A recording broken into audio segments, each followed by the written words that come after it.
I'm hiding. Go look at me. We're live. Got the little post up there. It's Friday.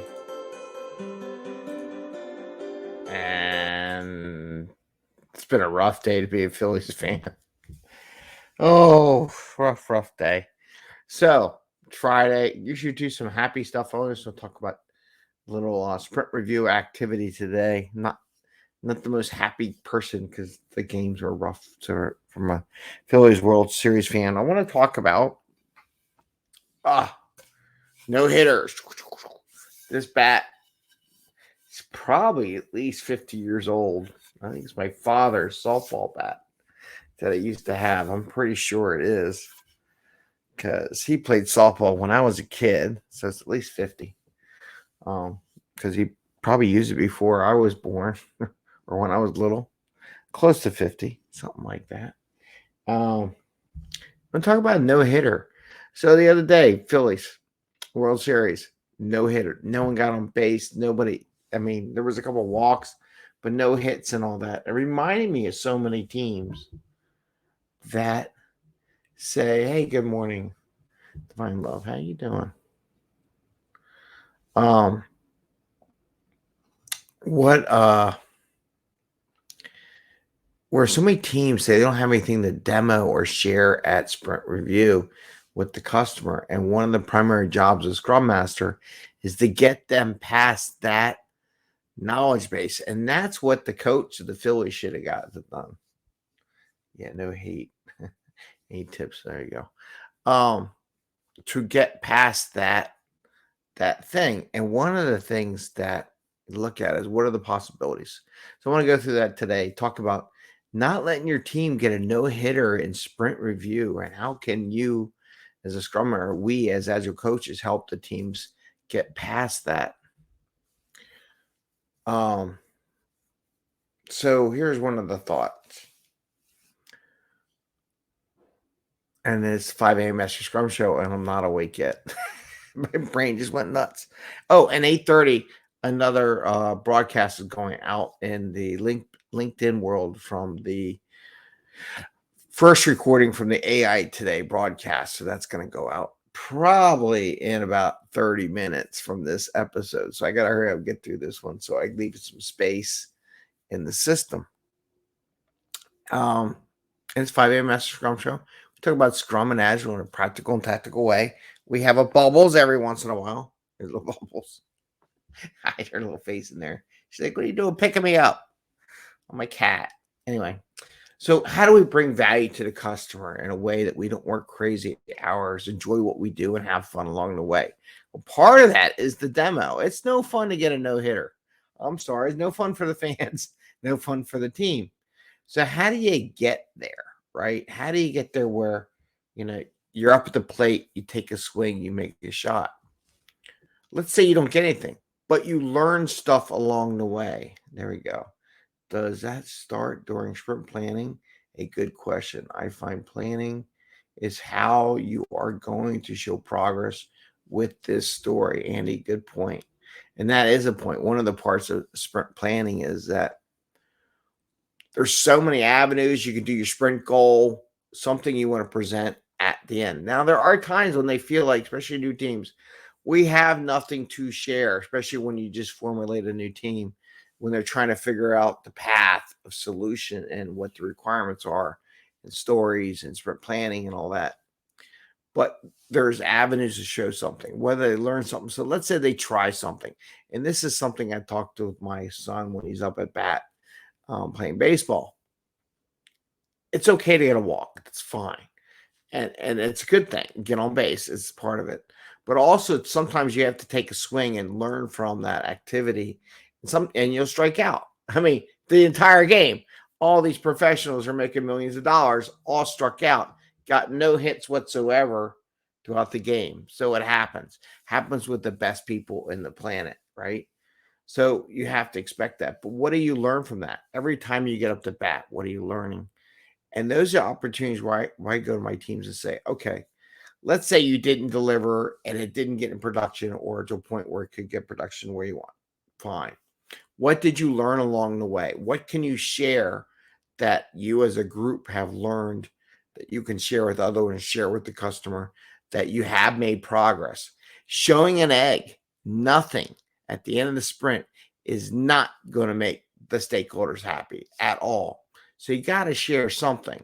And don't let your team just say, oh, well, we won't do sprint review because we don't have nothing to show. That's a terrible response. And us as Scrum Masters and coaches have to get the teams past that mentality. What did you learn? What could you demonstrate?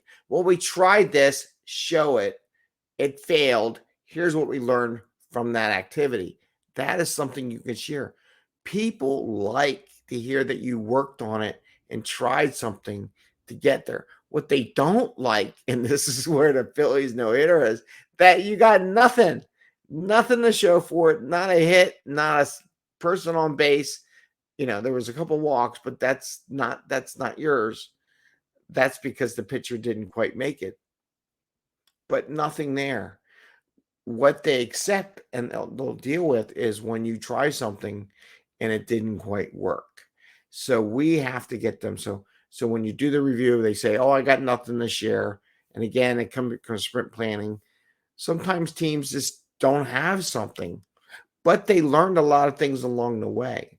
So we got to get them to share what you learned, share with the stakeholders what you learned to trying to deliver the product that they're going to get and how you're going to take that learning and grow it into a better product in the next sprint.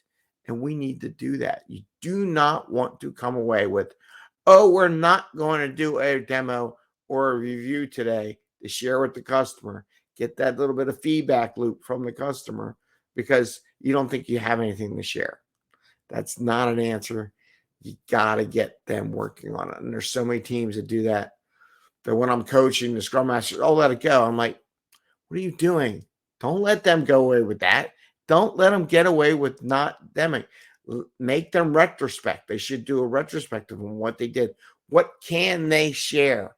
What did they learn? Do not let them get out of that sprint without sharing the learnings they had from the sprint. If you do, you're failing your team. Okay. So that's something I just wanted to share with you is that no-hitter. No-hitters are terrible. Okay. You don't want a no-hitter. You want to be able to say, what did you learn? How are you going to grow and demonstrate that to the stakeholders, to the product owner, whoever's in your audience on the sprint review. You can also demonstrate what you learned. Maybe there's a couple items in your backlog for learning and growth. Hey, maybe part of the sprint review, we learned this new language. Here's what we did, or we learned this new thing. Here's some of the thoughts on how we can take this new learning, share it, and use it to help the customer with their product and what we deliver for them. Okay. So there's always shared learnings going on. If you're not doing shared learnings as a team, you're not helping your team create a growth mindset, right? So there's product, there's business product, right? There's mistakes learned along the way that you can help improve that business product. And there's also learning activities that your team does that they can also share, that they can say, hey, I found this new capability in XYZ application. And I just wanted to share this with the stakeholders in case it generates any thoughts, any ideas on how we might be able to use this in the future for your business. So there's 3 areas where there's no excuses for a no-hitter in sprint review. Do not let your team get past that. If you're a Scrum Master and you let your team not do sprint review because they don't feel like it, they don't feel like they did something, then you're not doing something right. You need to get them to feel proud on the stuff they did and what they're learning and where they're going, not defeated in that one game. Okay. So I wanted to share that with you because, again, that Phillies was depressing. That's why I didn't do a show yesterday, because we actually went to the World Series game. First World Series game in 54 years of my life, right? Kids always get to go to something before I do, but, it's part of the growth path. They exceed past me. So I wanted to share it with you. I want to wish you all a great day. It is Friday here. Bubbles is doing Bubbles things. But remember, You don't want a no hitter. You don't want to get up the plate and get nothing and just let the balls whiff by you. Take a couple swings at it. They'll give you 3 opportunities to take that, right? Okay, Andy's got a couple questions. How would you recommend demonstrating pure technology deliverables, especially to a non-technical POs and stakeholders as an example? I often see those as no hitters. You got to craft it in a way. So if you're doing some technical stuff and you're demonstrating to non-technical, how are you going to use that technical stuff to help build their product? So you need to craft it in a way, and it's good for the team to know, not just technical. I create a database. Well, how is that database going to help in the future? What is it going to be used as a basis for what the customer wants to do? How can the customer use that technical solution to make a better product? You have to convey that, and they have to convey in a business term what they can use it for also.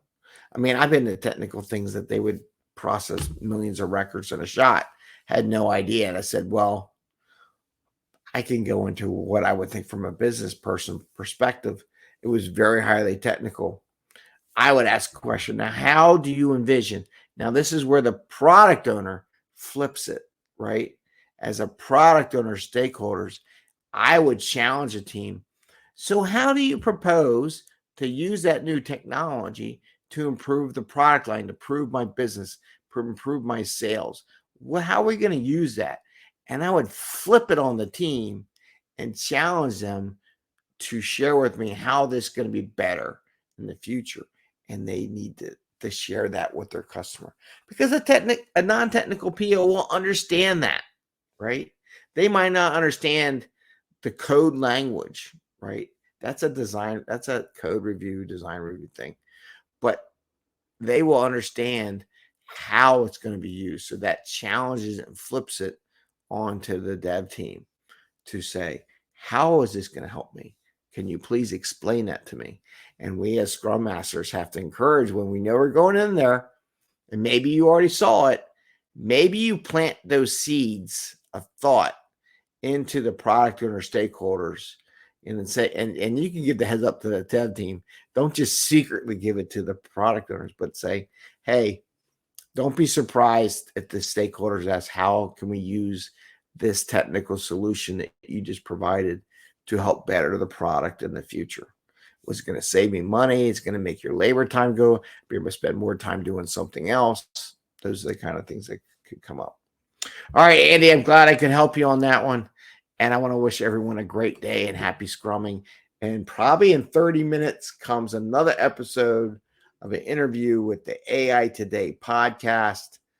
I forget if it's my version of it, part 2 in the LinkedIn world. Yesterday, I shared part 1 in YouTube. YouTube part 1 and part 2 are both up there for you all to check out. It was a great discussion on how artificial intelligence today, AI today, and we swap podcasts. So hopefully it'll help generate more attention for how we can use Agile in that realm. All right, take care. Have a great day. Bye, Bubbles. Bubbles says bye. Actually, she's not paying attention one bit. All right, take care, everyone, and we'll see you again tomorrow. Bye. See ya.